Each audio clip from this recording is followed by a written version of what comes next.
Welcome to Whatcha Makin', a podcast about sharing ideas, discussing the business of making, and connecting with the maker community. Your hosts are Alex Adams, an engineer turned furniture maker of Type A Furniture, and an alien pretending to be a DIY craftsman, Alex Duffey of Duffey Woodcraft. This is Whatcha Makin'. Hello, makers, and welcome to Whatcha Makin', a podcast where we talk all about our current projects, spotlight makers throughout the community, and remind you that in Texas, it's illegal to milk another person's cow. This week's our main discussion is all about woodworking on a budget. I'm Alex Duffey, and you can find me on Instagram and on YouTube over at Duffey Woodcraft, and as an instructor at CNC with me. I don't have any facts to follow up on that, because what if the cow's on your land? It's still illegal. You don't own that cow. But what if you have the cow's consent? Try prove that in a court of law.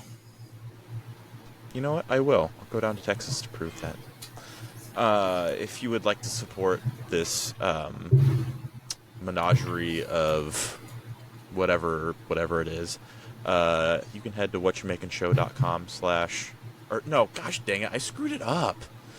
You'll go to patreon.com/ whatchamakinshow. You let me mess up in everything. I'm just waiting for you to announce yourself too. Oh yeah, that's right. My name is also Alex. Last name Adams instead of Duffey. And you can find me at Type A Furniture on Instagram. Sorry, I did stuff out of order. What you doing? It's okay. So this week, I really haven't been making anything. I did some laser stuff and wrap up of Yahtzee boxes and everything leading up to the big thing I was doing, which was traveling to the Texas Woodworking Fest, which if you've been listening to the podcast, you know that I was going to go and it was going to be a big event.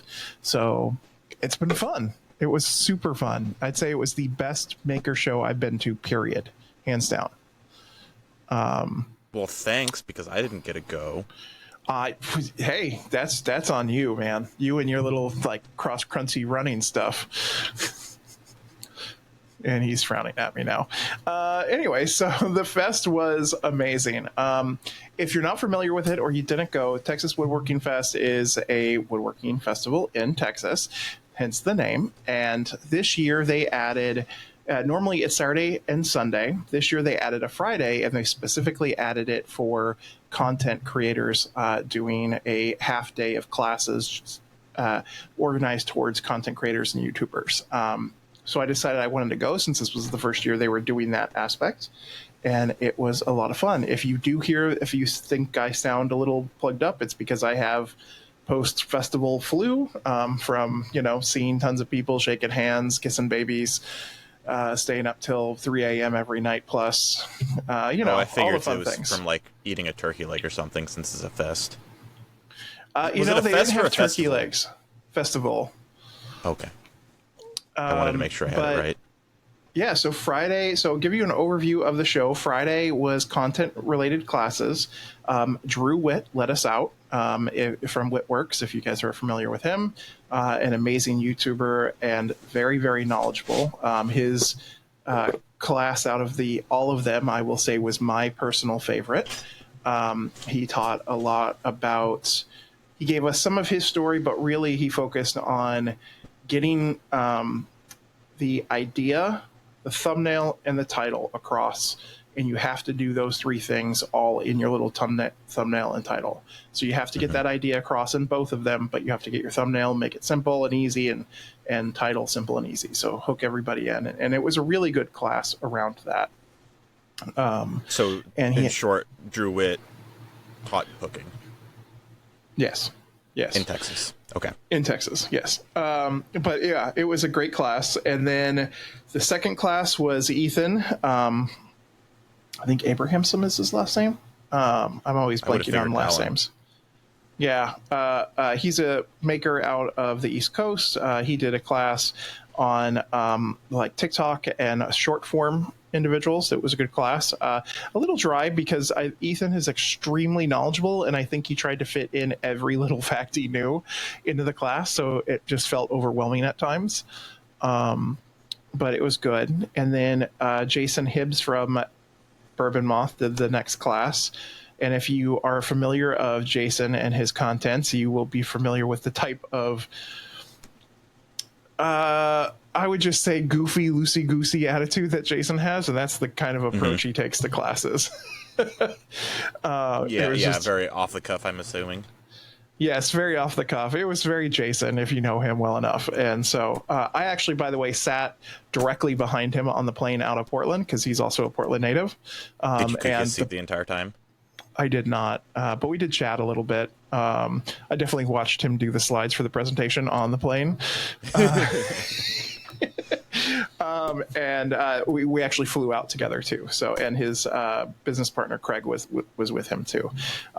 Man, Jason has some crazy stuff coming. If you guys are watch his content, I'm not going to give it away because I don't know what is public and what is not. But he was telling me some stuff that is just incredible. Alex, I'll tell you later. I know he's been doing a lot of Ford stuff lately, so yeah, that's one of the things coming. There's some other stuff coming too, so it's pretty cool. I can't imagine being at that level that, you know, you're working with Ford or other major massive companies. So so that's pretty cool. So those, and then there was another class. I don't want to speak ill of any individual, but I will have to say that I did walk out of that class.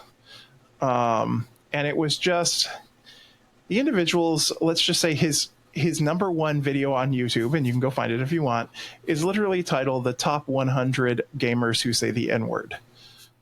And that's the kind of content he's got. And it was definitely weird for having him in a woodworking festival and content creation. Like, I get he has some things to bring, and I guess he has a social media background, but there was a lot of us who were not happy with that class and ended up leaving early. So yeah, but that was day one. And then Friday night, there was an open house at the Texas School of Furniture, which is an amazing nonprofit inside of Austin, where there's tons of classes. It's a really cool shop with a bunch of benches and tools that have been donated. And it's a great space. And so there was probably about 80 of us that went to that. And they just had it open drinks and mixer and just get to know the school. They were hoping to raise about $15,000. So if you guys are interested in donating to that, check out my latest reel on Instagram. I actually do a little support for them. So it's a great organization to help teach classes for all ages. So where was the main event for the or the main location for the event? Because I guess I thought that most of it was at the Austin School of Furniture. So I guess my understanding of where they were hosting everything was incorrect. Yeah, so the school itself is probably only 2,000 square feet. Like, it's not a big space. Oh, okay. Like the 80 people were pushing it in that place. So the main event was at the Austin Center of Entertainment and Arts, right on the riverfront in downtown Austin. Okay. And it was in about half the building. Oddly enough, the other half of the building was also having the Austin flea market swap at the same time. So like a big thrift thing. It was kind of funny. So I didn't go into that because I didn't want to spend $30 to go shopping because I, it had a entry fee. That sucks. Yeah, and I checked a bag, so I didn't want to, have to try and figure it out if I found something cool. So half the building was set aside just for the show floor, which had, I think, about 100 vendors were on the show floor. And then the second level was where the classroom was, where you could go up and do classrooms. And they had 2 classrooms. So they had 2 classes going on every hour on Saturday and Sunday.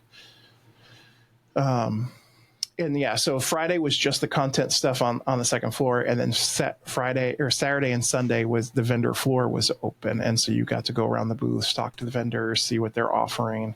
A lot of the big names that you know in the community. So Onefinity was there. You're talking Katz Moses, Tools were there, Walrus Oil, Carbide Creates, and just to name a few, multiple people that you would all know were there. Temple Tools, that actually was one of the purchases I made there. I bought some saws from them. What kind did you get? I got a dovetail saw, a flush cut saw, and then 3 different cross cut, different sizes: a 7-inch, a 9-inch, and a 12-inch. So they were having a show special for the 5 saws for $160. So it was a really good deal. Yeah, I need to get the flush trim saw that they have, because I think I have one, but it's I think the flush trim saw that they have might be a little bit nicer than the one that I have. Yeah. I will have to say I have 3 call outs I wanted to make for the expo floor. Sorry, excuse me, folks. One is Sutherland Wells finishes. If you are not familiar with Sutherland Wells, you need to look them up. In my opinion, they are the best finish on the market. They are the only finish I use. I use their tongue oil, which is it's a polymerized tongue oil. So they actually cook it to polymerize it. They have a satin finish, but they also have a gloss finish, and it is amazing what a couple of coats, how glossy you can get with it. It is really incredible. And they're great people. They're a family-run business. They've been in business for 100 years, but the family that now owns it just bought it back in 2021. So they're just getting going with it and making these shows. But they're really phenomenal. I actually got to know them a lot during the show. I was really impressed with the new family, and it's kind of fun to put a name to the face since I've been working with those finishes for a while. KM Tools, so Katz Moses Tools was there. He had a whole bunch of his new sharpening jig that just came out, the Bourbon Blade, from Bourbon Moth. He does that. He also was showing off a new countersink jig that he's going to be launching in a couple of weeks. That is a you can self-adjust the countersink amount just by spinning a dial on the jig, and it will move the bit and the countersink portion right as the one connection without having to actually change the bit itself. That's nice. So that's going to be really nice.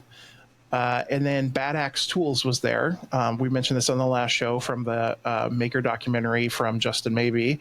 He had done a documentary about Bad Axe Tools and Cass specifically. And so they were there. So I got to meet Cass, which was really fun. First time I've met her. She was a little not starstruck. She was a little awestruck because so many people were coming up to her because they were like, "Oh, I saw you on the documentary." And she was like, I feel like I'm a celebrity all of a sudden. It was really funny. But they had a lot of their saws there, which was really good. I saw her at Handworks in Amana, Iowa. Gosh, what was it? 2, maybe 3 years ago, I think. I can't remember if it was 2020. It might have been 2023. But yeah, I remember seeing their booth there. They got some nice stuff. Yeah, it was a great booth. So those are my 3 favorite booths, I would say, if I had to pick them. And then I wanted to shout out some friends too.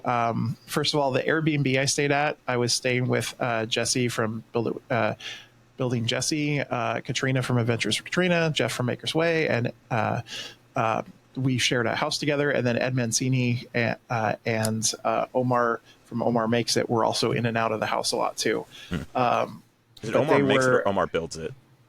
Omar Builds It. Thank you. Sorry, I'm bad with this. No, it's fine. You had a lot of people to keep track of. Yeah. And I didn't take the note properly. I just put Omar.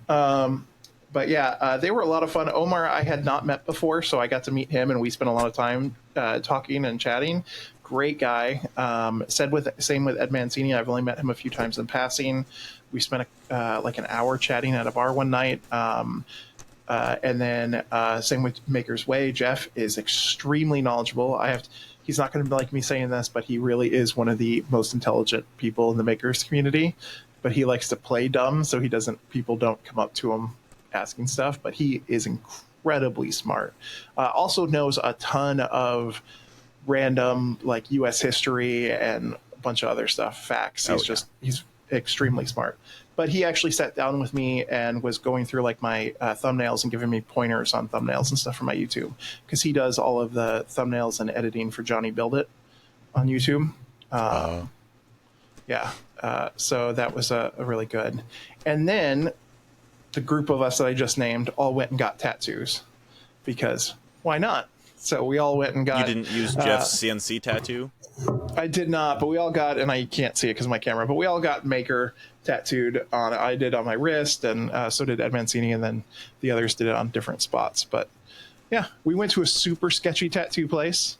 It definitely had some prostitution right next door. You had to go upstairs in this weird, dark, like sketchy mall. Were you updated on your hepatitis shots? Yeah, I'm glad I am. It was a little weird, and some of the gals were like, should we really be here? I'm like, yeah, it's fine. It's just a story now. It looked clean.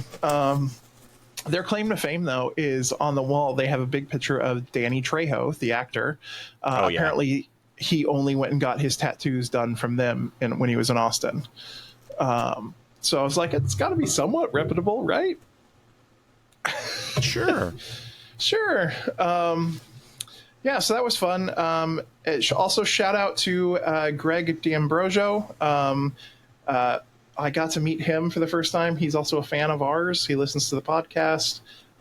And he's just a great dude. I'm so happy I finally got to meet him. He's up here in Washington with me, so I need to make sure we hang out. But a great guy. So since you're listening, hi, and thanks for listening, bud. It was great meeting you. And then lastly, my recap of the show here, I would say the most fun thing was the last night so Sunday night, everybody pretty much had left. The show was over. There was a group of us, the guys from Winfinity, Hannah and her sister from Surf Prep, and then some of us makers were all together, and we ended up all getting the like Bird and Lime scooters and just scooting from bar to bar in downtown Austin all Sunday night. Until who was it? Stone Morgan and Justin all pile onto one scooter again. No, they had separate. For those who don't know, there was one. I can't remember what event it was, but they all piled on one scooter and just had a blast doing it. Yeah, it was an amazing time. I had never done those scooters because of my size. Some of them haven't worked, but I've lost weight recently, and so it worked fine. And so I was super excited about that. And I have a picture for those on people don't realize YouTube. You're like, what are you, like 6'3"? Yeah. So you tall guy. Yeah, and so so there's just a line of our scooters at a bar that we had stopped at, and like a biker gang. For those who, kind of like a really weird biker gang. And the best part is because I'm so tall and I am a big guy, there are few people when I went by them would like stop and watch me go by, and so I just started going fat guy in a little coat as I went by. So it was really funny, but it was a good time. I have to say this was probably the best event I've been to in the last 2 years. Way better than the last couple of Workbench cons, Vegas, everything. It was a great time. I got to meet a lot of new people, got to meet some brands that were amazing. I spent like 4 hours one night with Andy Bird from Andy Bird Builds, and we talked CNC and business and everything. Heyo. Yeah. It was just great. So if you didn't get to go this year, make sure you put it on your calendar for next year. It is an amazing event, and I can't wait to do it again. So that's my recap of the Texas Woodworking Festival. So what have you been doing this week, Alex, other than crying in your sleep since you weren't with us? You don't have to tell everyone about that. I told you in confidence. I was working on it's kind of like a cross between a sofa table and a bar top table. So it's for my dad. So it's a slab of walnut that is about 8 foot long and about 2 foot deep-ish. It's live edge on one side. And so I've been getting the slab sanded up, filling cracks in it with Black CA glue from Starbond, and then I needed to add a couple of grommets on there that are 3-inch diameter holes for power. because it's just one of those grommets that have like 3-prong outlets, and then I think it's USB-C ports are on there as well. So there's one on each end of it, I think it's about 9 inches in from the side, and that is actually like almost up against the back side of it, which has a little like lip on the back. So if you think of pretty much just a walnut board that is about 5 inches wide, same length, just tipping it up against the back, so there's a little bit of a backer there. So I have those features on there, so the power as well as the backing there, so stuff doesn't roll off the back. And then it'll have, because I still need to put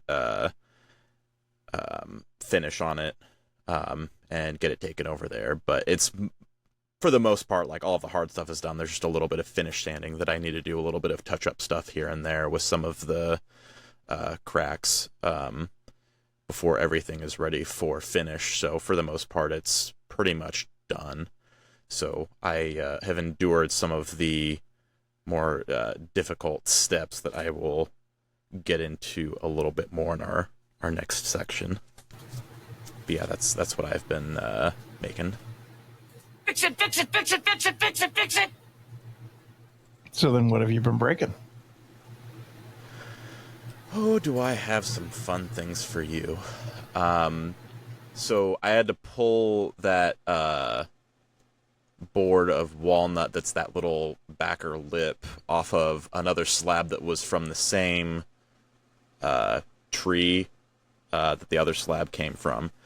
So they're basically not quite book match pieces, but finding a piece out of there, because this piece has the last about 1.5 or 2 feet is crotchwood, so there's a lot of great figure there, but there's also a lot of kind of surface cracks that come with that, so a few voids there.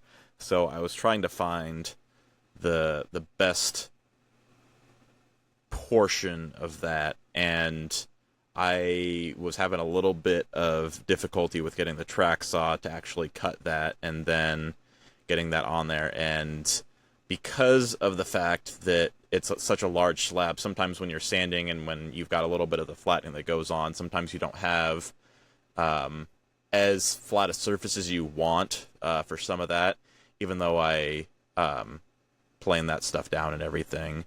So it was a little bit of a struggle to get, you try and get the exact dimensions on both of those for the width to be the same, so you don't have to sand anything to shore anything up. But I struggled a little bit with gluing that piece on because of just those small little undulations that are in that board, as well as on the slab itself.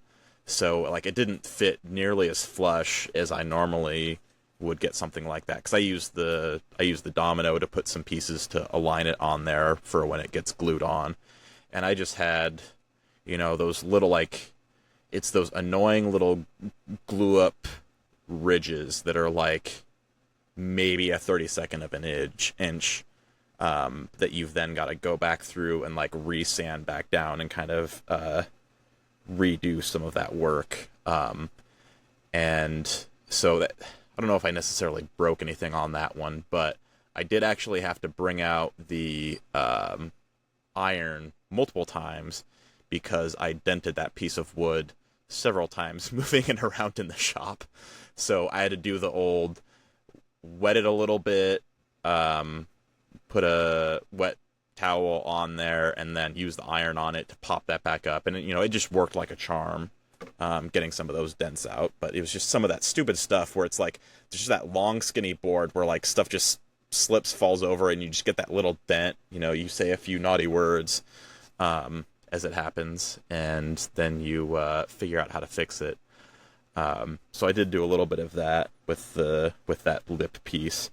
And then I did struggle a little bit with filling the voids on some of these, because once you get up to cracks that are around like an 1/8 inch wide, that's when your like CA glue becomes an issue sometimes. And it was not as much an issue that it was wider, but it was because I had this very large crack that was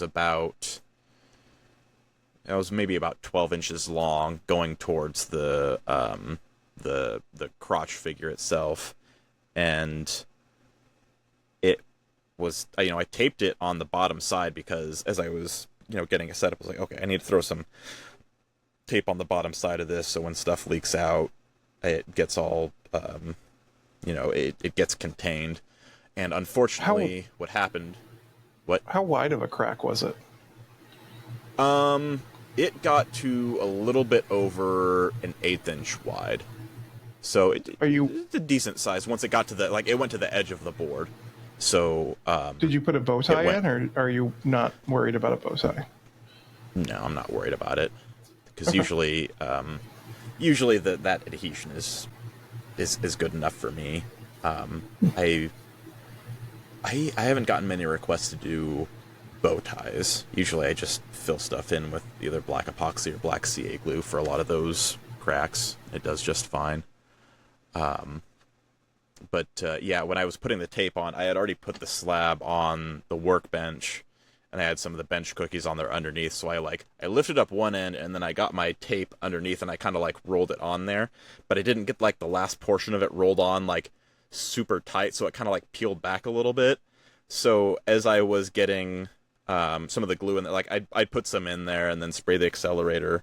And when you've got a larger crack like that, it's hard to gauge how much, especially when you're doing thinner layers or more layers for something like that to fill it in.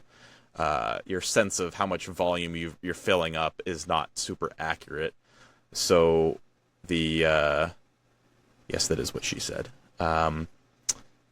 So I got some CA glue leaking out onto the bottom, and I noticed it when it was hitting on the floor. Because usually what I'll do is I'll put some paper towels down and whatnot to catch some of the overage if there is a little bit of it, and plan for that. But it dripped, and then it went on the little foam mat that I have on my workbench so I don't mar stuff, and that was kind of hanging over the edge, so it dripped off of that, and then onto a clamp that was clamped onto the bench, and then onto the floor. So it was in a spot I was not expecting that to go. It was not underneath the actual spot that I was working with, and so very messy. Oh, don't you worry. I made it worse. Oh, no. So before I tried to do anything else, I kind of lifted it up a little bit and spritzed it with some accelerator to try and close it up. But it was not stopping. So I take the slab and I kind of flip it over, and it just starts running down the side. Which fortunately it's running down the backside because I'm starting with the top portion that I'm filling. So it's starting to run down the side, and I had already cut those 3-inch holes already, and so it starts running in, and it runs into the side of that one a little bit. So I'm trying to stop it so it doesn't go back through to the other side, which I've already sanded up to about, I can't remember if I went up to 180 or 220 on the other side, but almost finish ready. So I'm kind of I started panicking a little bit at that point where I'm just oh, I gotta get this stopped. But yeah, I wasted a lot of Starbond as a result of that, but fortunately I got it taken care of. And then sometimes when you're spraying a lot of accelerator and when you're touching up a couple of those voids that are in there, you get a little bit of warping when you use a little too much accelerator on some of that. So I had a little bit of that going on that I just kind of touch up and get it nice and filled all the way through. So I wasn't quite as worried about that side because it was the bottom side that I was working on. But so that was the fun portion of it with the CA glue, and then what I had done prior, which was making those 3-inch holes, that was a little bit of an undertaking, because this is a slab that's about 1 7/8 thick, so basically 2 inches thick, and the hole saws that I could get, they can barely hold like the 2-inch piece when you drill through. So getting that out would be a nightmare if you could get it all the way through. So what I opted to do was I cut out the hole with the hole saw, which it was a Milwaukee one, and it had a pretty good surface finish. They were like carbide teeth and everything. So they weren't like the super crappy hole saws that you like tear into drywall or whatever. This one was like relatively nice and had pretty good finish. Like if that were deep enough, I would have used that to just directly add the hole into the slab itself. But what I opted to do was do that onto a piece of plywood and then use that as a template for getting the final circle with the router, and just use a flush trim bit. So I took a scrap piece of that thickness and I did a practice hole where I drilled a couple of holes, came through with the jigsaw, cut out a big chunk of it, and then went through and put the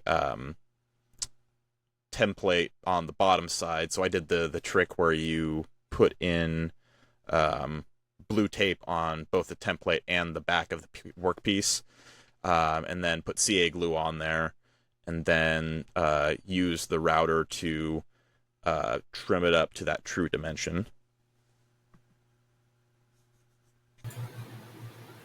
So I got through that one, and with that flush trim bit, it's like, because we're talking like almost 2 inches worth of material. So like when you're barely even touching the sides of that thing, you're starting to take off a lot of material. And if your jigsaw or your like holes that you've drilled are not square, and you come up to a side portion of it, you can start hogging off a lot of material super quick with that flush trim bit. But fortunately, like, I did mostly fine with that test piece, and so then when I opted to do the holes on the actual piece, the first one went pretty well, but the second one was the fun one. So I had filmed myself doing that one, and I don't know how, but I had actually had the slow-mo function turned on for that video, and I was coming up to a portion where, because when you drill out some of those holes and then you cut with a jigsaw, sometimes you have a little bit of that like lip and curve where it goes from like the straight line that you cut with a jigsaw to the actual the radii of the hole that you drilled. Yeah, like the lead up, yeah. So I was coming in on one of those, and that router jumped about at least an inch, if not like an inch and a half, off of the table when I entered into one of those cuts, when it just kind of like popped back. Because if you don't approach the router bit correctly into some of those cuts, or you take off a little bit too much, it'll grab, pull, and kick. And it sure did. So I got that in slow-mo. And because like if you look at the video of me, I think I'll probably make a reel of it, but I was like already white knuckling the router to make sure that it was like flush to the surface of the table, so that it was like no chance for like slop or anything like that to have it start bouncing around. Because I've used router bits before on deeper cuts where you're cleaning up to a line, and that has always been something that I've been scared about doing, is getting it grabbing too much material and just like jumping. So that was like the worst case scenario coming to life on that one. Fortunately, no issues. Like it just kind of popped up, and I had enough force on it that it just popped back down, and I just had to like, I can't remember if I turned the router off and backed off for a few minutes before going back to it. But I definitely had to compose my thoughts a little bit after that to make sure that I was good to go. Change your underwear, Yeah. Yeah, regular things.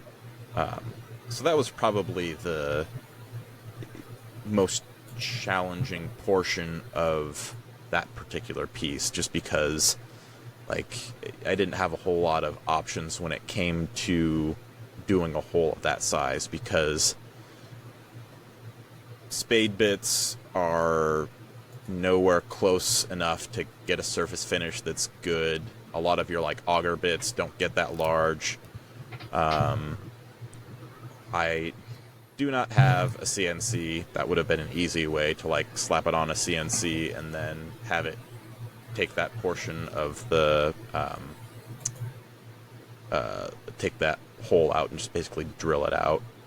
And then my drill press that I have is not super big, so getting like a Forstner bit for that size, like, because I don't even, they probably have Forstner bits that are 3 inches, but boy, that would take a lot of power to drill through all of that in one pass with a Forstner bit, because you got to have a lot of downward pressure for those to work, and I can't imagine trying to press it through without like a super substantial drill press. So it was one of those things where it was like there's multiple ways that I could do it, and that was the one that would get me the best surface finish, but it was also the one that I was like a little bit antsy about, because as I rightfully fear the router when dealing with, you know, really thick cuts like that where you're taking off a decent amount of material, because I was a little bit generous on cutting out the waste, where I had like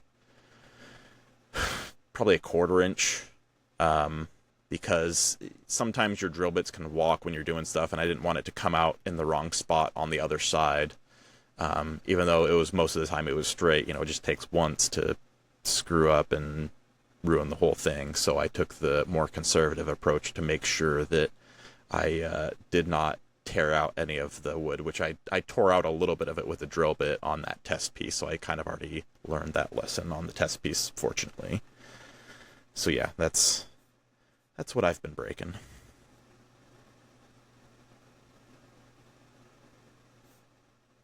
Again, because I wasn't in the shop. Yeah, I really didn't break much other than my immune system coming back from the con, so, or the festival, con flu as we like to call it. But yeah, that is it for me in that area. Somebody's watching me. It's my anxiety. Yeah, so as far as what I've been watching, I bet it did. I think I got some blackheads with that. Oh, there you go. For those who are just listening to Alex tore some tape off of his face he's had since the beginning of the show. I used some blue tape on the bridge of my nose. Mm-hmm. That hurt. It hurt a lot more than I thought it would. It's going to be red. So makers for shout out this week on me. First of all, I want to shout out Alexis from Dolly's Woodworks. So she was the furniture class I took at Texas Woodworking. She is an incredible maker and designer. Her furniture is just amazing. She has some really cool specialized tools. One that her dad makes for joinery, almost a version of like a Festool domino, but a custom one, which is really cool. And she was showing some of that off. But we were learning some of her story and just some of the stuff she does with furniture. If you're not following her, make sure you check it out. She also teaches classes around the U.S. I think she's doing one in Florida coming up this fall that she just announced. She's out of Idaho, Idaho. So she's up that area too. So I did see a lot of stories and posts of people saying that she had a really great class.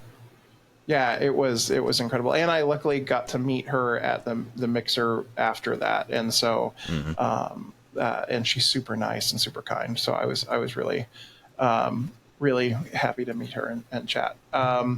Next, Danny from DIY in Progress did a really cool reel. She does some phenomenal reels. And her reel was a progress build about a chair that she had gotten at Goodwill for $10 and turned it into a retro record cabinet. So not that's 10 Canadian dollars, so that's even less. Yeah. So even more budget. Even more budget. But yeah, it was really cool. It's not, I mean, you don't usually see a chair and go, oh, I'm going to turn that into a record cabinet. So that was pretty cool. And then, Alex, you alluded to this earlier. Jeff from Maker's Way posted a reel about tattooing himself with his Onefinity. And and I got to see the tattoo in person. It did a really good job. He had seen, I think someone had used a 3D printer and done a tattoo. I can't remember. Emily, the engineer. Yeah, Emily, the engineer. Yeah, she did it. So he did his own version, which I feel as though a CNC is even more adept for something like that, just because of the components and stuff that it's a little bit easier to swap out than a 3D printer. I would agree, but also he said it took a lot, and he did a lot of practicing, and he was pretty dang nervous, he said. Because that was definitely not, in the reel, that was definitely not the first thing he had tattooed. He had done some testing ahead of time. Yeah, he had done some test ones. It was really cool. So if you haven't seen that, check it out. He attaches a tattoo gun to the CNC instead of the router, and then puts his arm through a little jig he made and has a tattoo. I totally sent that reel to Next Wave and said, "Hey guys, what do you think? Should we make a deal?" They just respond back, "Not for me." But no, it was gonna be funny. And then some makers that I got to meet in person at Texas that I've followed it for a while, but definitely wanted to shout out. First of all, Philip of Miller Made. He's a DIY furniture, and he has created furniture connection plates, some metal plates to that where you connect the legs to a table base and so on. And he actually had a booth there at the Texas Woodworking Festival. Knockdown furniture.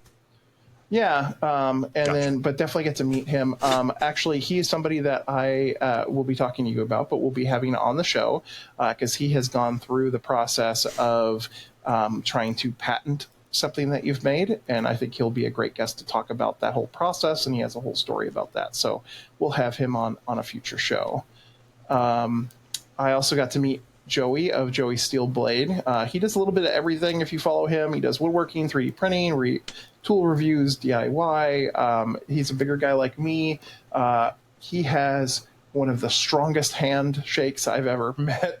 I felt like that cartoon where you see somebody.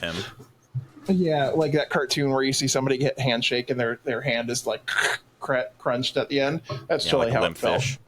Yep. But he's a super sweet dude. We sat and chatted for a while. I was, he's a great dude. And then I mentioned him earlier, but Omar from Omar Builds It, woodworking renovation, DIY projects, really kind man.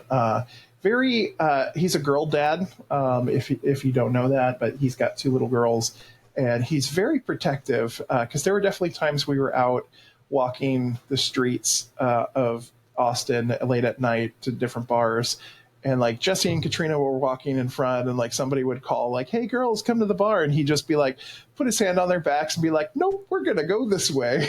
He's just very, very protective man, and very sweet as guy. As he should be, absolutely. But I really enjoyed getting to spend time with him. So that's who I wanted to shout out this week. How about you, Alex? All right, I got a few. The first one is actually Ricky at ricky.tv. That's TEEVEE. Mm-hmm. So he was actually working on a... is it a fort playhouse in their backyard for his daughter? And he was working with his angle grinder, and he had a little mishap. I can't remember if it was a board or something fell and it pulled the cord and it popped out of his hand. It's something to that effect, and it cut the top of his hand and then the side of his hand, and it actually nicked his tendon on his thumb. So he actually has to get surgery to get that reconnected. So there is a GoFundMe to help him out with that, because a lot of us who know people who are full-time into woodworking and crafts and stuff, insurance is usually not the best in those scenarios, so he could use a little bit of help with that. So he has a you can find that on he did just a short reel of him and his cast and everything recently. So check his that out. name was and definitely making the rounds on Sunday when it had happened. We had all at the show, people were talking about him. So I know that it's there's very a lot of love being unfortunate sent his where way. because we all work with tools that can be very dangerous, and even though we are very respectful of those tools, then just like how I fear my router and everything like that, like we get issues where, I mean, fortunately mine where my router didn't, it popped up but it didn't cause any issues, but that could very quickly turn into a bad scenario. So head over and give Ricky a little bit of support. Next, what I have, so Tyler at Temecula Yard Games, he made this little, just adorable, like, ghost swing, like, lasered out piece, and the ghost is just, like, hanging out and sipping on its coffee or hot chocolate or whatever, and it's just the most adorable little thing. Just because, like, the swing actually swings and everything, so it's a lot of fun. So I just love it was really fun cute stuff like that. Next one that I've got is Douglas Malinas Lawrence. So he actually showed the blank of one of his more recent carves, where he's got all of the lines drawn out that he's cutting to when he's doing his carving for his wooden vases that he does. And I just thought it was nice seeing all of those lines, because when it comes down to it in your carving stuff, just working to a line makes it so much more approachable for something that as an end result looks really, really nice. So I thought it was nice that he kind of showed that progression of, all right, here's what it looks like all marked up, and he was following his lines as he was adding facets and, carving the final shape into that piece. Next one that I've got is Nick at Nick James Designs. So he does a lot of mid-century modern kind of style furniture, and one reel that he recently did, so he's got a couple of work pieces that they're separate pieces, but they eventually come together and are glued with a loose tenon. I don't know if it's a domino or if it's just like a custom loose tenon that he did, but either way, what he did was to add the profile to all of this. He actually put those pieces together as just like a dry fit, because he was able to hold that together and then run the whole workpiece through the router table to get the curved profile on it, which I thought was a nice little tip, because having a larger piece to push through that is so much easier than a small workpiece that can be a little bit unpredictable, especially if you have more of those start and stop points on a shorter workpiece. So I thought that was a nice tip that he showed. And then the last one that I have is Sam at, I think it's pronounced Belugan Sam. So he was he also did one where he was kind of sketching some of the modern birds that he kind of carves and puts together, and then adds these little like brass legs or brass feet onto them. And he also had, following up on that one, a little just a cute little modern style crab that he did that looked really, really fun. So those are the reels that I've been going through recently. Here comes the money. Here we go. Money talk. So our main topic discussion this week is all about woodworking on a budget. So I kind of broke this out into a couple of different categories. I thought we'd talk about tools and wood, and then supplemental income and that kind of stuff. So for me, tools, woodworking on a budget, there is no better way to start your business. And when you're finding tools, don't buy new. You don't need to buy new from the beginning. I know a lot of people like to say, buy once, cry once type of thing. That's great and all if you want to have 50 grand just laying around to build a shop from the ground up. I didn't when I started. Steve Ramsey from I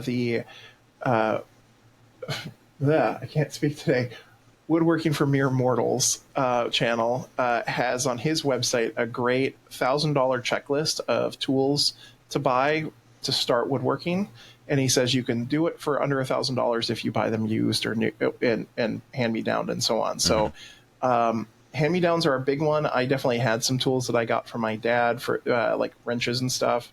I also got a couple from my wife's grandpa when they closed his shop. Garage sales and estate sales are great to look at as well, because you can, especially with estate sales, somebody's getting rid of their whole shop, so you could buy a bunch of tools or stuff that way. And then Facebook Marketplace. I mean, I use that nonstop for tools, especially at the beginning. I cannot tell you how many radial arm saws I see on Facebook. There's always one. There's always one, so you can and easily dust find collectors and chop saws and table saws, everything is on there, and you can find it so easily. What about you? Like, what are some other suggestions for tools that you would have?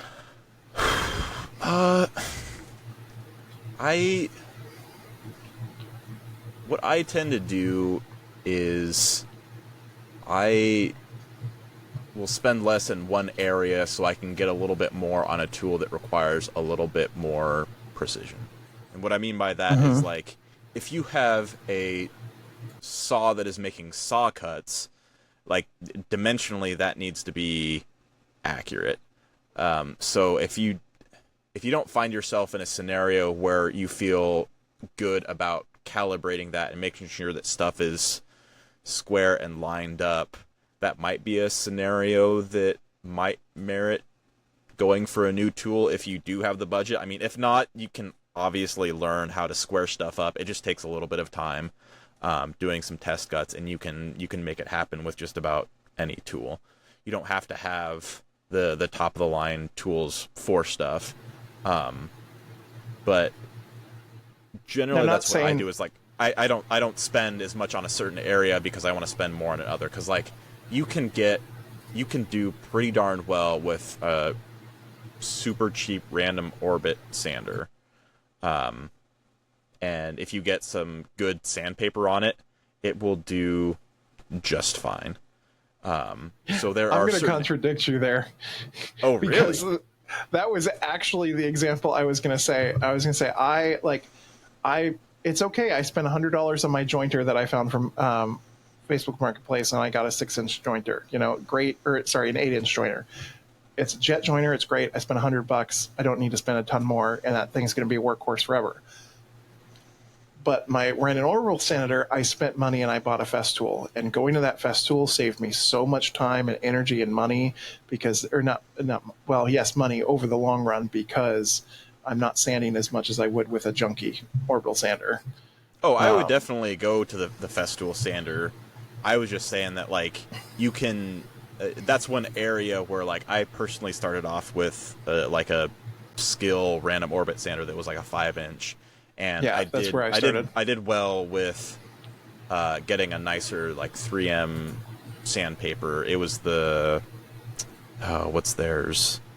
It's not the net disc. It's like the Cubitron something or another, and that makes a world of difference. Like you can do pretty well. Like, you'll still have some vibration in there that'll make your hands numb, but you can still get a good surface finish. So it just kind of depends on, like, you can get away with spending less on a certain area, and then you can get something that's nicer and save yourself time. Like, those will, if you're getting enough throughput, they will definitely pay for themselves. But I think the entry point for, like, sanders is a little bit more palatable than it is some of the larger tools, because if you do get them super cheap, sometimes it takes a decent amount of elbow grease to get them going. But if you do get some of those, like, older but nice tools, like, they honestly may not require, like, a whole lot of work to get them up and running well. Like, even when you get new tools, they need to be calibrated, so it's not going to be a skill set that's going to go unused. Like, you'll need to calibrate stuff and make sure things are square, cutting right, getting the proper amount of, surface finish that you expect, and all that stuff. It does come down a little bit to the type of work that you are doing, because if I would be much more inclined to just get like a more budget-friendly item on something that I know I'm not going to use quite as much, and then I'd probably pull a little more budget on something that I know I'm going to be doing a lot more of. And that's, I mean, that's kind of where that sanding conversation comes in, because if you are doing lots and lots of sanding, that can definitely get sped up very quickly with, you know, an upgrade to a 6-inch sander or so. Yeah. And then I get my next topic would be around wood. So like for me, when I first started, especially because I started out wood turning to begin with, Facebook Marketplace was a great place to get free wood because all the people kept posting it like, oh, I took down this tree, come take the wood. So it was a great place to find that and to go to be on a budget, as long as you have a truck or a car that you don't mind getting dirty. You know, just takes a little time to drive out and get the wood. But I definitely started a lot of my bowls and stuff by Facebook Marketplace. And it also on a lot of small, like urban sawyers will advertise on Facebook Marketplace too, for a guy that takes down a couple of trees and dries them and then is selling the wood. Those guys I find, like there's a guy named Mark in my area. He's a small guy. He sells out of a garage, and because he's small, he doesn't have a ton of overhead, and he sells out of the garage. So he sells walnut for barely $8 a board foot. Where if I go to Gobi or somebody else, I'm spending 18 plus. Mm-hmm. And so it's a good way if you find those guys locally who are not a big company and don't have a lot of overhead. You're going to save money on the materials that you're purchasing. Well, and one area that you can start to give yourself a little bit of a benchmark is an online retailer like Gobi or Bell Forest Products or one of those, and see what their prices are for the type of wood that you're looking for. And then you can compare it to what options that you have locally to kind of figure out, okay, is this local option even better than some of the other stuff that I can get that has a really good reputation for good kiln drying wood? Because that's another thing that you're going to want to do is ask a few questions. If it is like a Facebook Marketplace or Craigslist or whatever avenue where you're finding this person. Because I've gone through and I've, you know, basically just asking the person like how they go through their process so that you have an understanding of what you're getting. Because if you just ask them about like, all right, how did you mill up the wood? What did you use for your drying process? If they can't tell you a lot about it, or it's very, very slim on details, that's probably a little bit of a red flag, because they may not know what they're doing, or they may be early on in the process if they're someone local. I mean, you can find people that know what they're doing locally, but you can feign ignorance a little bit if you want to, and just ask them about what their kiln drying is, because sometimes you get people who they just mill stuff and it's wet lumber. And if you don't ask, you don't know if it has or has not been dried, whether it's air dried or kiln dried. And you can hit up Shannon's Lumber Industry Update for some tips on buying lumber. He's got several episodes where he talks about that kind of stuff. Some questions that you can ask on, you know, how wood is dried and that kind of stuff. So then you get an understanding of, okay, if I'm getting this wood that is wet versus air dried versus kiln dried, those are 3 separate prices, because those are 3 different products that you are getting. So even if it might be less than what you're getting from a place that's like kiln dried wood, it might be overpriced for green wood, because, you know, it takes time to dry properly and your yield is going to be less, because you might get warping and cracks that you end up with less wood overall by the time that it is actually dried and ready to use. Yeah, absolutely. And I would also say another avenue that you could look for is find like furniture places too. Like I luckily enough have on Facebook Marketplace, there's a local furniture place that advertises their furniture building company, and they advertise, hey, come pick up our scraps, and they charge you $1 a pound. And their scraps are like really good craft board pieces that you'd be using for small projects, because they're, you know, cutting them out of a slab. And then they've got some good pieces left over that they can't use because it's not part of their jig, but you could use for your craft project. So, yeah, it's a good way to get started. Yeah, and cabinet shops are a great source for like especially plywood. If you happen to have places that do like timber framing, you'll get some big pieces because they need large pieces, so their offcuts are much larger. Yep. And it kind of depends on what you're looking for because as I have gone down the road and I've got projects where I start with larger slabs, my offcuts have gotten bigger, so I don't go out looking for charcuterie board pieces because a lot of times they come from other projects where I have to trim down a larger slab for something, and then offcuts of that become something that's a little bit smaller than a table, and then you get offcuts from the charcuterie board that could be for spoons or other smaller items. So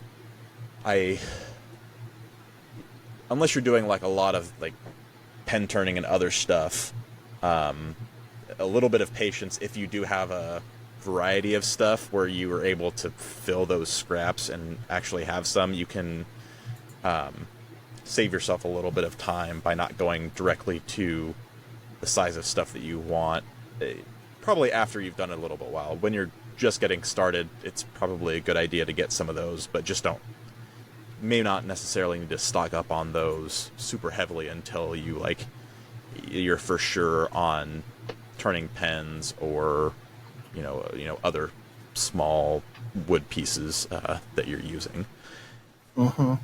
And speaking of stocking up, I mean, the same rule applies just for like groceries and everything. So just like when you go to Costco and you buy in bulk, remember buying in bulk can save you money too. So if you, for example, on twice a year, Amazon does their Prime Day, and Serious Grit almost always does a big sale for sandpaper.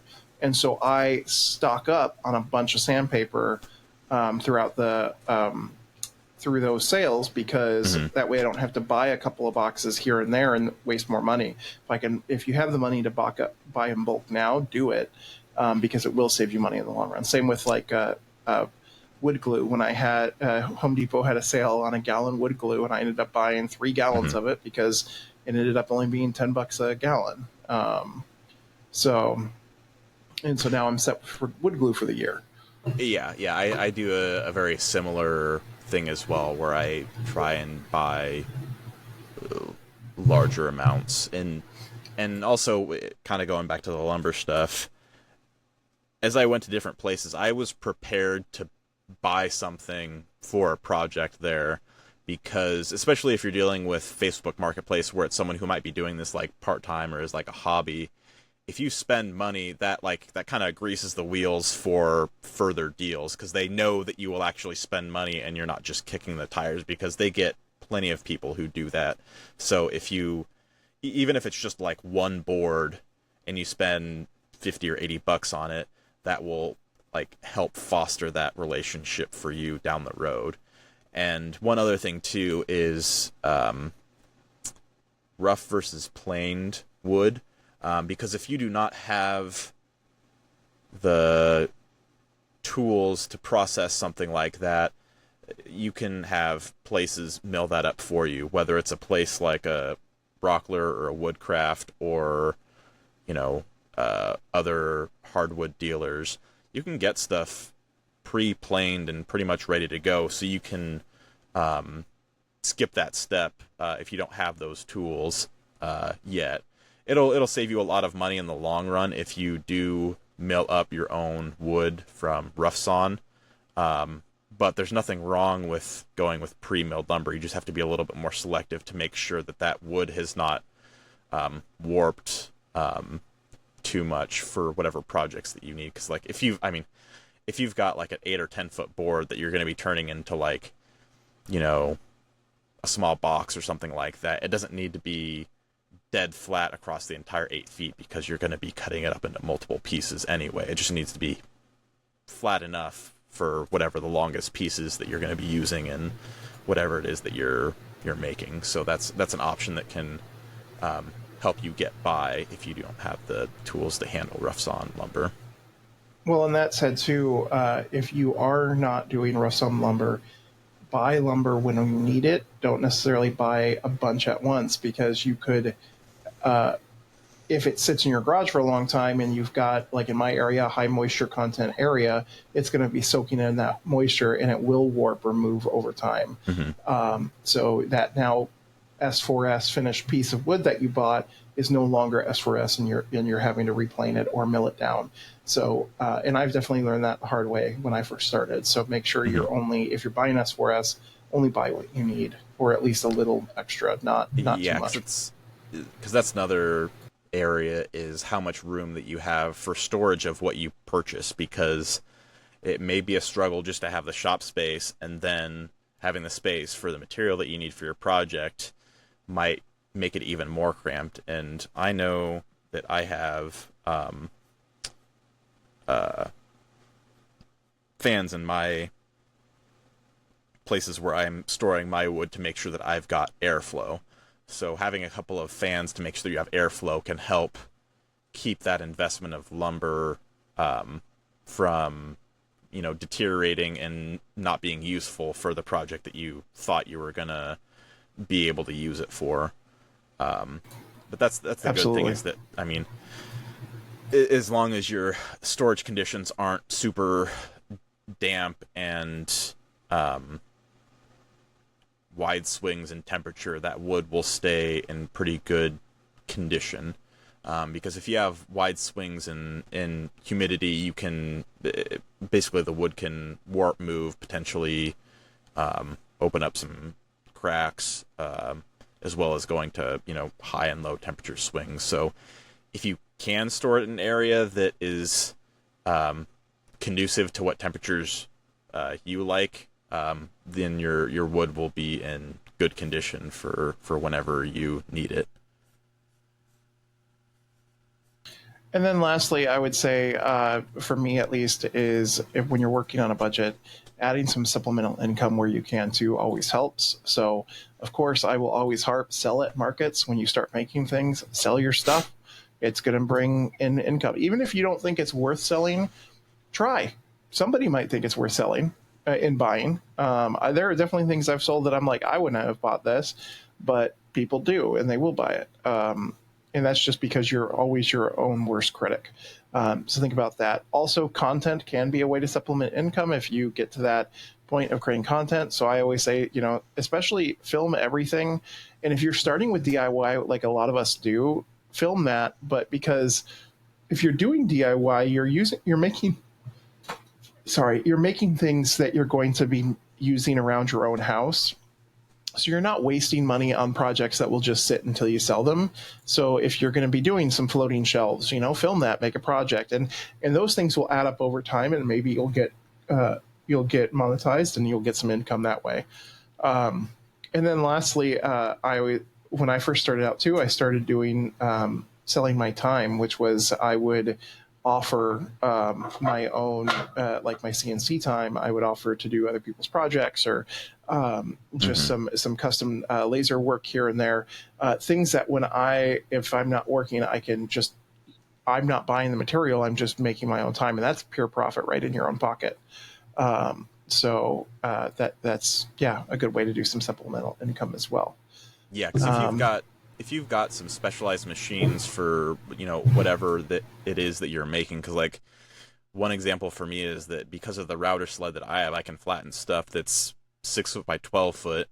That's something that I can do for other people. It's something that I do super often, not necessarily, but it's a way to supplement some of the time, because since it is just one function and it's not a complete project, it's quicker in and out in terms of complexity.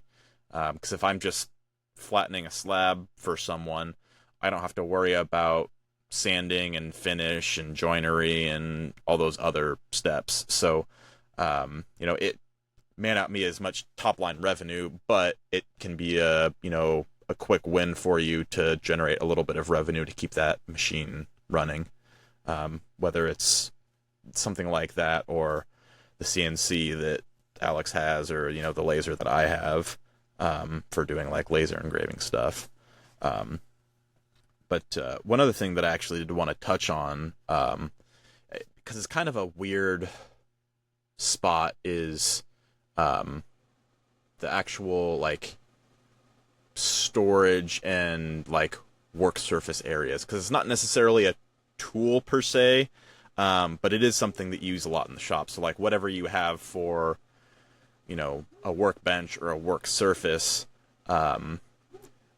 honestly, I don't have a lot of work surfaces that aren't like things that I like haven't gotten for like free, because like you can always get a free desk and convert it into, like, that's what I had as my miter station for the longest time, was just a free desk that I got. Because if you are, especially if you're nearby like a college of any kind, like kids are going to be emptying out their dorm rooms and leaving stuff that they're just trying to get rid of, and it's either going to be highly discounted or free. It doesn't have to be pretty, it just has to like hold the weight of whatever it is that you're working on. Because the workbench that I have that's in my basement shop, it's like this like rickety, made out of like 1x4 material that the previous homeowner had, and all I did was I tacked on 2x4s on it and added dog holes, and that's my work surface and clamping surface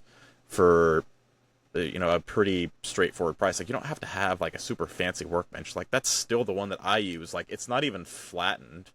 It's still like, I just don't use it for stuff that requires a super flat surface. So like if I'm setting something up and I need to make sure that like the legs are all square and everything like that, I just throw it on my kitchen counter, because that's dead flat, and I can use that as a reference to make sure like, okay, I need to take a little bit off on this leg here to balance this out, and then I'll be good to go. So that's one area. Like, free furniture can get you a lot in terms of storage and work surfaces very, very easily at basically little to no cost. And like I had mentioned, you can utilize some of the surfaces that you already have in your house, like a kitchen counter, for some of your operations where you're just like checking for flatness or something like that. Because like if you've got some of those boards that you need to see if it's like dead flat, just set it on your kitchen counter, maybe even your dining table if your dining table is like nice and flat, and you can use that to test and make sure that, you know, that board actually is flat. So sometimes you can get a little bit creative and figure out ways to make it work for you if you don't have the, you know, nicer, fancier, more expensive tools or work surfaces. Yeah, absolutely. Do you have anything else on the topic? I do not. Alrighty. Good news, everyone. Moving on to maker events, not Workbench, sorry. Maker Camp is coming up in a couple of weeks. Sadly, Alex and I will not be there, but I know a lot of people that will be, and it's going to be another big event, so make sure you check that out. Also, our first Patreon meetup is going to be happening in October. We haven't set that date yet. That will be coming very shortly. Alex and I, you should talk about that after this so we can set that date. Mm-hmm. So check out the next show for that date. We'll announce it at the beginning and at the end of the show. Yeah. And again, you can find us at patreon.com/whatchamakinshow. See how I got it right that time. And you can become a patron and get early access to the show, as well as other benefits on those various Patreon subscription levels. And yeah, remember, we're here reminding you. Life moves pretty fast. You don't stop and look around once in a while, you could miss it. Good night, everybody. Night, night.